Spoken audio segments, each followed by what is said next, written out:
Kaixo egunon ikasleok, gaur ikusiko dugu isakena, bider isaken be, bider horrelako espresioak biderkatuz berdin zero motako ekuazioak, bai?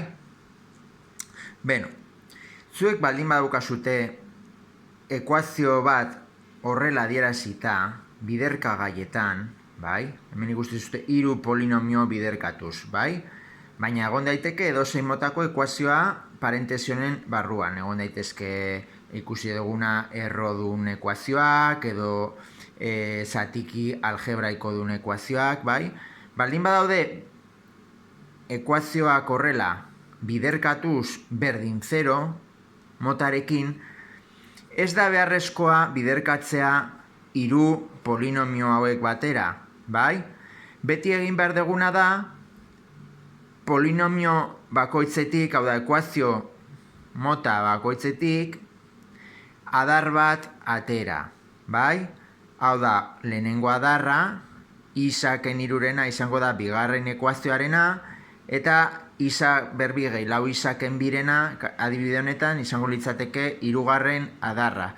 Zergatik ateratzen ditugu hiru adar? Ba, berdin zero eman behar duelako, hau da, zero emateko biderkaketa badenez, zero bider zerbait da zero, beraz, hau izan daiteke zero, isaken hiru izan daiteke zero, edo isa berbi gehi lau isaken bi izan daiteke zero, horregatik hiru adar hauek.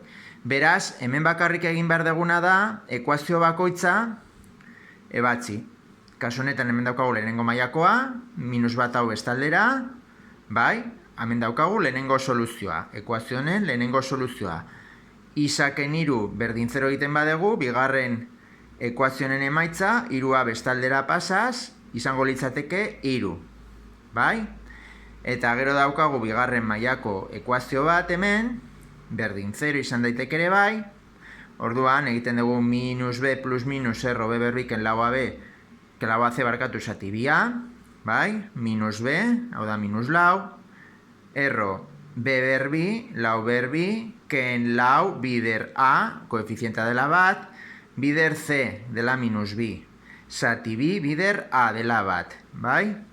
Hau da minus lau, plus minus, erro lau berbi amasei, gogoratu hemen egin behar degula bierketa hau, minus lau bider bat, minus lau minus bi plus sortzi, zati bi.